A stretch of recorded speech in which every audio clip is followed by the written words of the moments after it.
We would prefer if you left.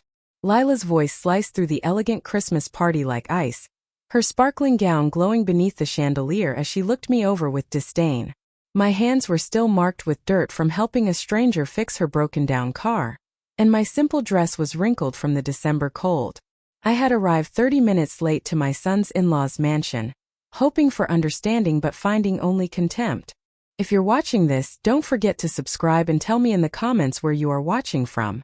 Let me step back and explain how a 64-year-old woman named Nora Caldwell ended up humiliated at the grandest Christmas party in Greenwich, Connecticut. This is a story about family, pride, and realizing that sometimes the people you stop to help on the roadside can change your life completely. 3 months earlier, I was living quietly in my small apartment, stretching my modest pension to cover the basics. My husband Walter had died 5 years earlier, leaving me with enough to survive but not enough to live well. Then my son Ethan called with news that should have brought me joy. "Mom, Lila's family wants to meet you. Really meet you this time." His voice carried the careful tone he always used when he was nervous. "They are hosting their annual Christmas party, and they specifically asked me to invite you." I should have been thrilled. After 3 years of marriage, Lila had barely acknowledged me at all. The Ashfords were Connecticut royalty, old wealth, rigid traditions and attitudes that belonged to another era. Lila's grandmother had built a business empire, and every family event felt more like a board meeting than a gathering, one where I was certain I didn't belong. "That's wonderful, honey," I told Ethan, though something in his voice made me cautious. I asked what had changed their minds. He explained Lila had spoken to her grandmother about family, and about the importance of including everyone. Then he paused and suggested I should dress nicely, reminding me that appearances mattered to them. I already knew exactly how much appearances meant in that household.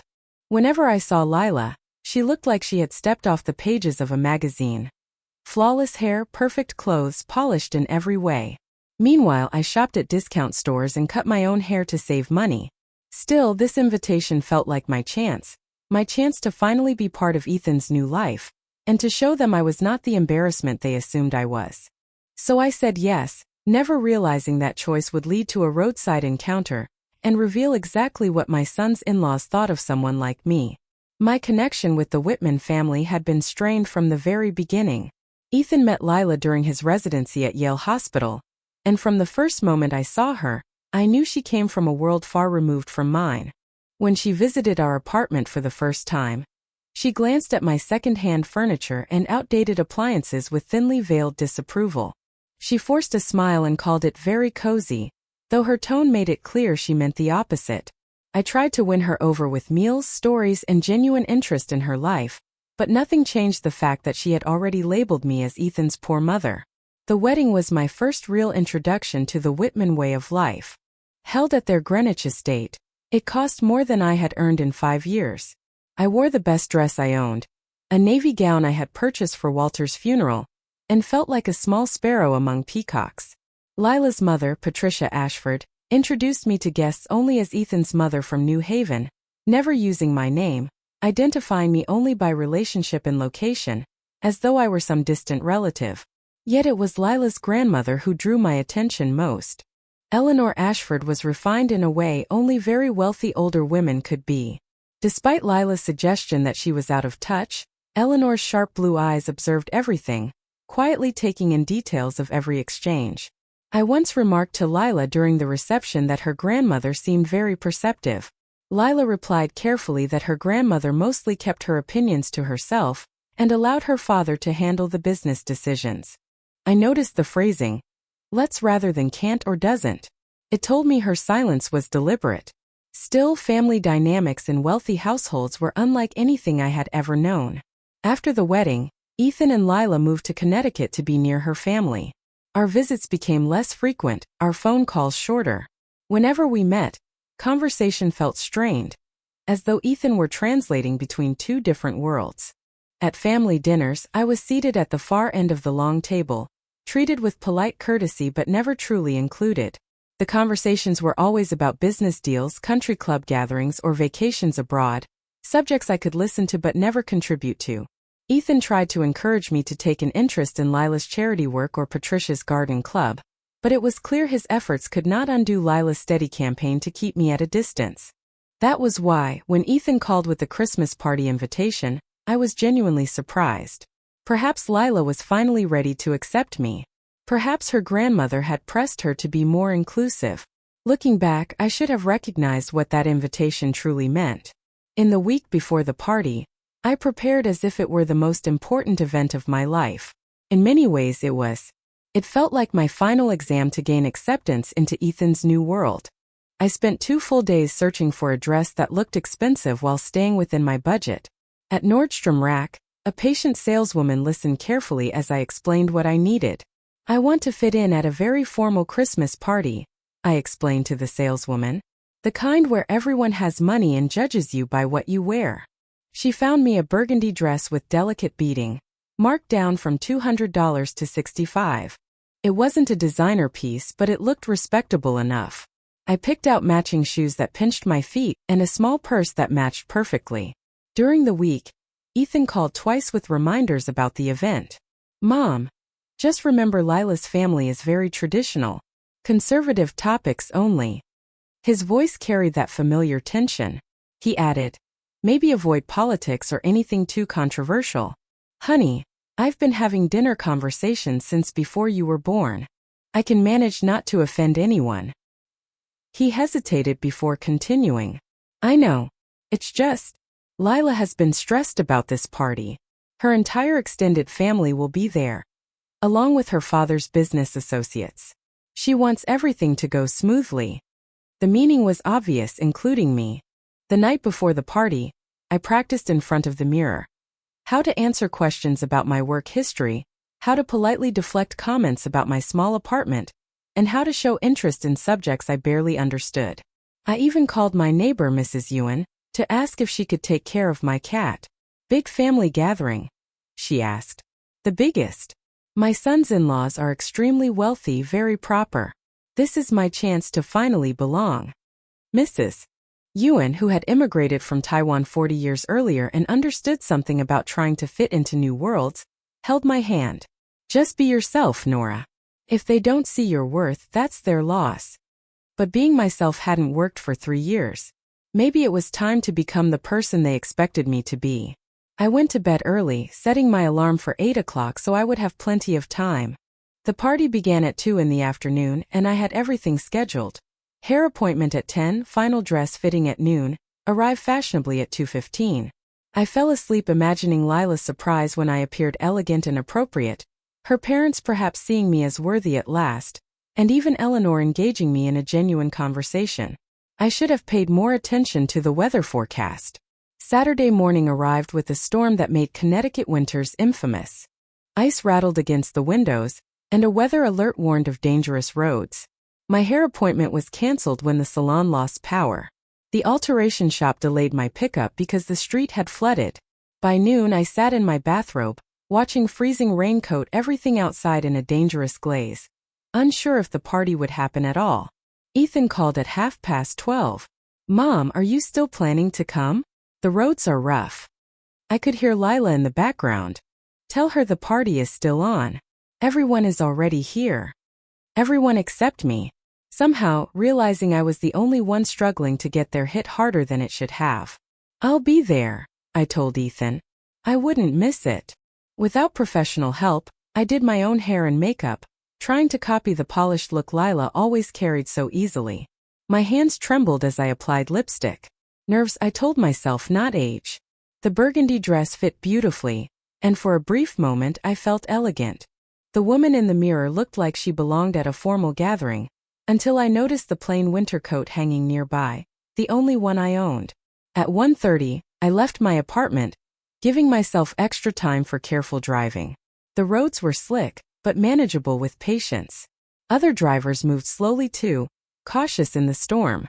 Traffic crawled until I reached the winding road that led to the Ashford estate. That's when I saw her. An elderly woman standing beside a luxury sedan, its hood raised, her expensive-looking coat dusted with ice, silver hair uncovered. I could have kept going. The practical choice was to call for roadside assistance and continue on. I was already late, and stopping would make me later still, but I couldn't leave her stranded in dangerous weather. not when her safety was at risk. I pulled over and lowered my window. "Do you need help?" She turned and I finally saw her face. She was likely in her late 70s, her bone structure revealing she had been beautiful her entire life. Her blue eyes were sharp and steady, not confused as I expected. "My car won't start," she said calmly. "The engine just died. I should have called for help and left." Something in her composed dignity reminded me of my own mother. "Let me take a look," I said automatically. Stepping out of the car meant abandoning any chance of arriving at the party looking polished. Freezing rain soaked through my coat instantly, and my carefully styled hair began to collapse. She stood watching while I checked the engine. I wasn't a mechanic, but Walter had taught me the basics years ago. "The battery terminals are corroded," I shouted over the wind. "Do you have cola in the car?" Her brow furrowed. "Cola? Coca-Cola works for cleaning corrosion. Emergency trick my husband taught me." She opened her car and handed me a small bottle of Coke from a very expensive-looking handbag. As I poured it over the terminals, I was fully aware of how absurd the scene must look. Two women in formal clothes doing roadside repairs during an ice storm. "You're going to ruin your dress," she observed. "Already am," I replied, scraping at the corrosion with my car key. Sometimes helping someone matters more than staying clean. While we waited for the cola to take effect, she asked where I was going. "Christmas party," I answered, leaving out that it was my first invitation into the Ashford family's circle. "My son's in-laws. Very formal." "And you stopped to help a stranger?" she asked. I shrugged. "I couldn't leave you here. Family events happen every year, but leaving someone in danger. I would never forgive myself." Something in her gaze softened then, shifting from assessment to something that looked like approval. "Try starting it now," I suggested. The engine started smoothly and she smiled, showing genuine warmth for the first time. "You are very kind," she said. Not many people would have stopped, especially dressed for a formal party.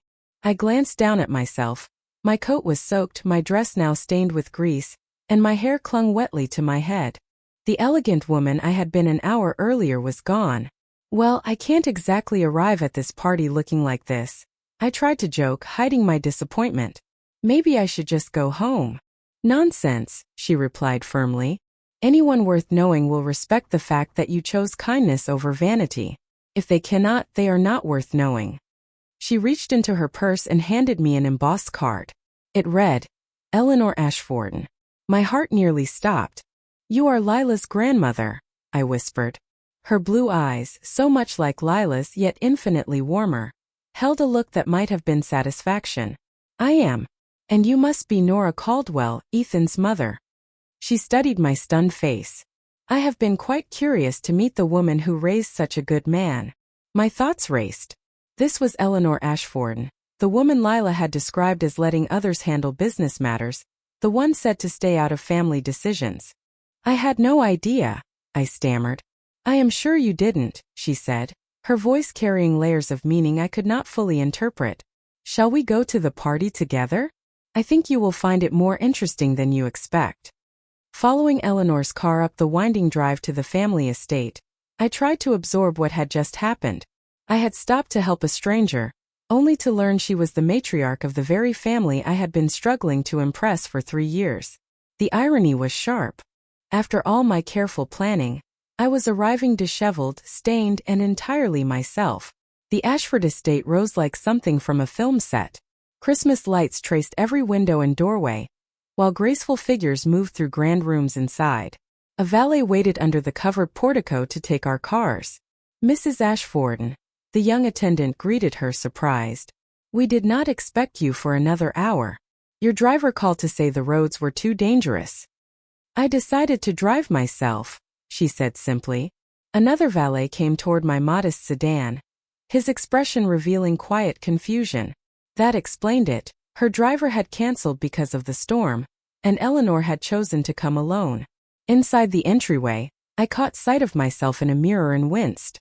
My makeup was nearly gone, my hair hung in damp strands, and the stains on my dress showed clearly under the glittering chandelier. "Eleanor." Patricia Ashford descended the staircase with practiced grace, but her steps faltered when she saw me. "And Nora, How unexpected. The word unexpected carried the weight of unwelcome. Nora helped me with car trouble, Eleanor explained calmly. She was quite resourceful. Lila entered from the parlor in a gown that probably cost more than my rent. Her smile froze the moment she saw me. Oh my goodness, Nora, what happened to you? Before I could answer, Ethan hurried over, his expression caught between embarrassment and concern. Mom, are you all right? You look like you have been in an accident. I am fine, honey. I just stopped to help someone with car trouble. You could have called roadside assistance, Lila said sharply. Now you will need to freshen up before meeting everyone. The main parlor went silent as we entered. Conversation stopped mid-sentence, and Connecticut's elite turned to stare at the bedraggled woman who had somehow crossed their threshold. I felt every look, every raised eyebrow, every whispered remark. It was exactly what I had feared, being judged, dismissed, and found lacking. Lila leaned toward Ethan, her voice a stage whisper clearly intended to carry. Ethan, this is humiliating. Everyone is staring. Maybe she should go home, change, and come back later. Before Ethan could answer, Lila's father stepped forward. Richard Ashforden carried the authority of inherited wealth. Nora, he said politely but coolly, how good of you to join us, though perhaps you would be more comfortable if you went home to freshen up. We would completely understand. The meaning was unmistakable. I was not welcome as I was. My cheeks burned with shame, and I was about to excuse myself when Eleanor's voice sliced through the quiet. Actually, Richard, I believe everyone should hear about Nora's good deed before she changes clothes. Her tone was mild, yet it commanded the room. Kindness is rare these days. And that was when I understood. Eleanor Ashforden was about to transform my humiliation into something entirely different. Something that would alter everything. Nora did not simply help with car trouble, Eleanor announced, her voice carrying the authority of someone always listened to. She sacrificed her own appearance tonight so that I would not be left stranded in dangerous weather. That is the sort of character that deserves recognition. I stood dripping onto their Persian rug, feeling like an exhibit under a glass case. But Eleanor pressed on. How many of you would have stopped? She asked, her sharp blue eyes sweeping the room. How many of you would have chosen to help a stranger rather than protect your own appearance? The silence was complete. I caught sight of Lila's expression. She looked as though she had just swallowed something bitter. Mother, Richard began, but Eleanor lifted one elegant hand. I am not finished, Richard. The air in the room seemed to chill instantly. Nora, would you mind telling everyone exactly what you did to help me? She asked. Dozens of eyes fixed on me. Part of me wanted to sink through the floor, but another part of me was curious to see where Eleanor was going with this. I used Coca-Cola to clean the corrosion from her battery terminals, I said simply. It's an old trick my late husband taught me. The room murmured. Someone even let out a short laugh. Coca-Cola, Eleanor repeated thoughtfully. Practical knowledge, applied without hesitation to help someone in need. No thought for expensive clothes or perfect hair, just the instinct to act and solve a problem. She moved to stand beside me, and I realized that even at 78 years old, she controlled the room effortlessly. That kind of thinking is exactly what built this family's fortune, she added softly. The willingness to get your hands dirty when something needs fixing. Lila stepped forward, her smile stretched tight. Grandmother, perhaps we should let Nora get cleaned up before. Before what, Lila? Before she makes us look bad? Eleanor's voice was calm yet sharp as steel. I think Nora looks like someone who chose helping another person over protecting her own comfort. That is quite beautiful, actually. Heat spread through my chest, not from the grand fireplace, but from the fact that for the first time in 3 years, someone in this family was standing up for me. Now then, Eleanor continued briskly, I believe Nora should enjoy this party exactly as she is. After all, authenticity is far more valuable than artifice. Richard cleared his throat uncomfortably. Of course, Mother. Nora, please make yourself comfortable. But I could see the calculation in his eyes. Eleanor had just elevated me publicly, and Richard was wise enough not to oppose her openly. The crowd began breaking back into small groups, but the glances they gave me were different now, curious instead of dismissive.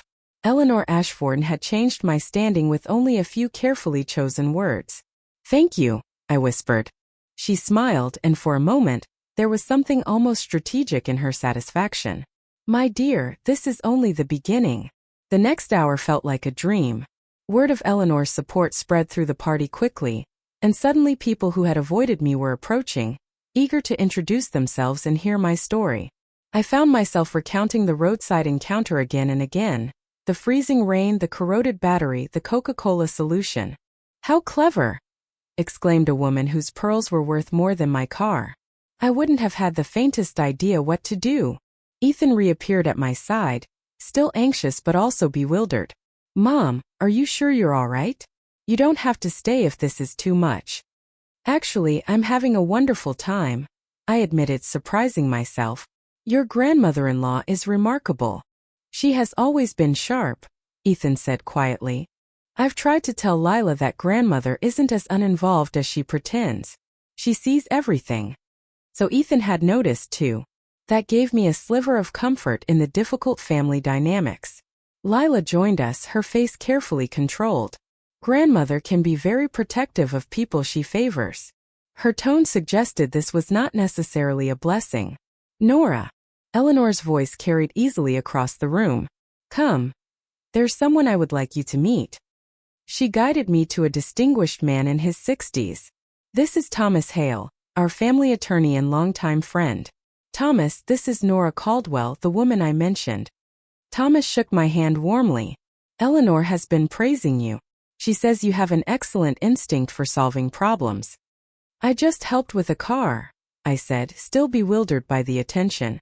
Sometimes the simplest solutions are the most elegant, Eleanor remarked with meaning. Thomas and I were discussing some business matters that could use a fresh perspective on community involvement. They exchanged a look, and though I did not understand it fully, it carried weight. Before I could ask, dinner was announced. The dining room was so vast it could have contained my entire apartment. Crystal chandeliers glowed over a table set with enough china and silverware to stock a small shop. I was seated between Eleanor and a charming older gentleman who had once served as an ambassador. Nora helped me today, Eleanor announced to those around us as the first course was served. She demonstrated exactly the kind of practical wisdom and selflessness that are the true foundations of success. How refreshing, the ambassador's wife responded. It is wonderful to meet someone who actually does something useful instead of only talking about it. Throughout the meal, Eleanor kept drawing me into the conversation, from community service to my late husband's carpentry. She asked thoughtful questions that made me feel, perhaps for the first time in years, that my experiences mattered. Walter sounds like he was a remarkable man, she said when I described how he taught neighborhood children woodworking skills for free.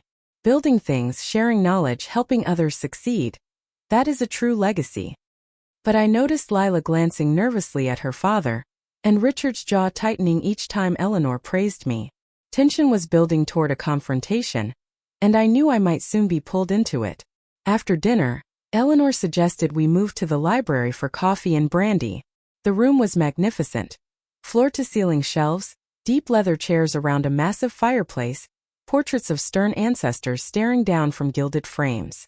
This, Eleanor confided as she sank into a high-backed chair that looked nearly like a throne, is where the real conversations take place, away from the performance of the dining room. The smaller circle that gathered in the library included Richard, Patricia, Lila, Ethan, and a few close family friends. Thomas Hale positioned himself where he could quietly observe everything. Mother, Richard began cautiously, it has been a lovely evening, but perhaps we should review the quarterly reports tomorrow. I have already reviewed them, Eleanor interrupted smoothly, and what I read was quite concerning. Lila and Richard exchanged a quick glance, and my instincts told me something deeper was unfolding. Something that went beyond casual family discussion. The company is doing well, Richard countered defensively. Profits are strong, growth is steady. The restructuring I put in place has been very successful. Financially, yes. But in the process, we have lost sight of our founding values, Eleanor replied calmly. When was the last time Ashford Industries contributed meaningfully to the community that built our success? Mother, community outreach is expensive overhead. It is not overhead, Richard. It is responsibility. Eleanor rose and walked to a portrait above the fireplace. The painting showed a woman in her 40s, wearing a simple but elegant dress from the late 1960s. The bone structure and piercing blue eyes were unmistakable. "This is me in 1969, Eleanor said evenly. "The year I started Ashford Industries with a $5,000 loan and a rented storefront in Hartford." The room went still. My gaze shifted between the portrait and Eleanor, my thoughts racing. I was 23 years old, a young mother with dreams larger than my circumstances. Everyone told me women could not build successful businesses. I chose not to listen and instead proved them wrong. Lila's face turned pale. "Grandmother, what are you saying?" "I am saying that I built this company from nothing. Every contract, every expansion, every success came from my vision and my decisions. From my willingness to work 18-hour days and to solve problems others would not." Richard shifted uneasily. "Mother, we all know you played an important role in the early days." "Not important, Richard. Foundational. I did not merely contribute to Ashford Industries. I am Ashford Industries." Her voice remained steady, but it carried steel. "Your grandfather Gilbert was a loving husband and father, but he was a teacher. The business, every bit of it, came from me." She turned and looked directly at me. In her eyes was something that made my breath catch. Nora reminded me today of who I once was, and who I remain beneath decades of allowing others to take credit. Someone who solves problems, who helps others, no matter how it appears. The realization struck me like a blow. This wasn't idle dinner talk. This was about power, legacy, and a family that had forgotten its roots. Eleanor Ashford was not just Lila's grandmother. She was the founder, the very source of it all, and she was ready to remind them. "You built the entire company yourself." I whispered, the pieces falling into place. "Not your husband. Not your father-in-law. You." Eleanor smiled, her first truly genuine smile of the evening. "Smart woman. Yes, I built Ashford Industries from the ground up. Gilbert was a wonderful man and a supportive partner, but the business was entirely mine." The silence in the room was deafening. Lila looked faint. "But everyone always talks about grandfather's business legacy," Ethan said, his voice uncertain. "The founding vision, the family tradition. I allowed people to believe Gilbert built the company because it was easier at the time," Eleanor explained matter-of-factly. "A woman-owned business faced scrutiny, discrimination from suppliers, resistance from clients. It was simpler to let Gilbert serve as the public face while I did the work." Richard's face flushed red. "Mother, you can't just..." "Can't what?" Eleanor's voice cut through him like glass. "Tell the truth about my own company? Remind my family that their privilege came from a woman who valued hard work and dignity above appearances?" She moved behind my chair and rested her hand lightly on my shoulder. Today, Nora demonstrated the very qualities that built this family's fortune. Practical problem-solving, willingness to sacrifice for others, character over appearances, qualities that have been forgotten. Lila finally found her voice. "Grandmother, this isn't fair. We cannot all be automotive experts." "It is not about automotive repair, Lila." Eleanor's tone was patient but firm. "It is about values. When you are faced with the choice between helping someone in need and protecting your own comfort, what do you choose?" Her words settled heavily over the room. I thought of the last 3 years, every dismissive remark, every cutting look, every time I had been made to feel unworthy of their world. "Nora has been part of this family for 3 years, Eleanor continued, her gaze sweeping the room. 3 years of being treated as an inconvenience. 3 years of being ignored, excluded, and made to feel as though Ethan made a mistake." "That's not," Lila began. "Isn't it?" Eleanor raised her brows. "When was the last time you invited Nora to anything beyond obligatory holidays? When did you ask about her life, her work, her well-being?" Ethan looked stricken. "I tried to encourage more inclusion, but you let it slide because confronting it was uncomfortable," Eleanor said gently. "That is human nature, Ethan. But it is not acceptable." She crossed to the large desk in the corner and lifted a thick folder. "Thomas has been helping me prepare for this conversation for several months. I intend to resume a more active role in the company." Richard shot to his feet. "Mother, the company is running perfectly well. Financially, yes. Ethically, no." Eleanor's smile was razor sharp.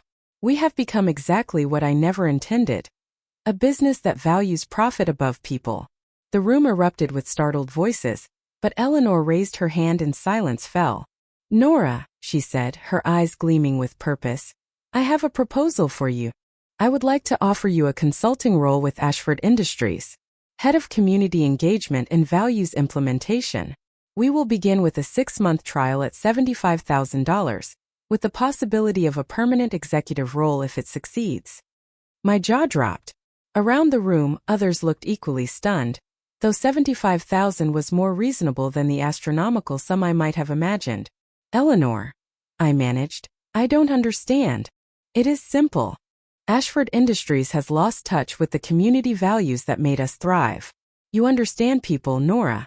You step forward to help without being asked, you solve problems without complaint, and you treat others with dignity, no matter their station. She drew several papers from the folder. I have been preparing this restructuring for months, but I needed the right person to help put it into action. Today confirmed that you are that person. This is madness, Richard burst out. Mother, you cannot invent positions based on car repair tricks. Eleanor's look could have frozen ice. Richard, under your leadership, employee satisfaction has fallen, community involvement has disappeared, and charitable giving has shrunk to the bare legal minimum. Nora embodies exactly what we need to restore our values. She turned back to me. The position would involve building community partnerships, overseeing corporate responsibility projects, and fostering a more human-centered workplace. At least at first, you would work directly with me. My thoughts spun wildly. Just 6 hours earlier, I had been worried about how to fit into a Christmas party. Now I was being asked to help reshape a corporation. But I have no experience in corporate consulting, I protested. You have experience in what matters, Eleanor said firmly. Compassion, problem-solving, character. The business skills can be taught. Integrity cannot. Lila finally spoke, her tone strained. Grandmother, this is very sudden. Perhaps Nora needs time to consider. Actually, I interrupted, surprising myself with my own boldness, I would like to accept the trial role. The words came out before I had fully processed them, but they felt right. This was not just about a job or recognition. This was about purpose, about being valued for who I truly was. Eleanor's smile lit the room. Excellent. Thomas, prepare the agreement. Wait, Ethan said, looking worried. Mom, are you certain? This is a huge change. I looked at him, seeing both concern and something else in his eyes, respect, maybe even pride. Honey, I have spent 3 years trying to fit into a world that did not want me. Now I have the chance to help that world become better. How could I refuse? Richard cleared his throat. And my role in all this? You remain CEO, Eleanor replied calmly, but with restored board oversight and renewed focus on the values that built this company. Think of it as a correction, not a takeover. She looked around the stunned faces before returning her gaze to me. Nora, you reminded me tonight that true wealth is not measured in balance sheets. It is measured in how many lives you touch, how many people you help, and how much good you create with the resources you hold. Standing in that magnificent library, my dress stained and my shoes ruined, I realized something extraordinary had happened. I had not only gained acceptance into this family, I had found a purpose I hadn't even known I was missing. Eleanor Ashford, the woman who had built an empire from nothing 55 years earlier, had recognized something in me that I had almost forgotten. Not just the woman who stopped to fix a car, but someone capable of helping others on a much greater scale. For the first time in years, I felt that I belonged. The outsider who had arrived uncertain was leaving as a partner in rebuilding something meaningful. And tomorrow I would begin the most important work of my life. Some Christmas parties change your outfit. This one changed my entire future. Thank you for listening. Don't forget to subscribe and share your own story in the comments, because your voice matters.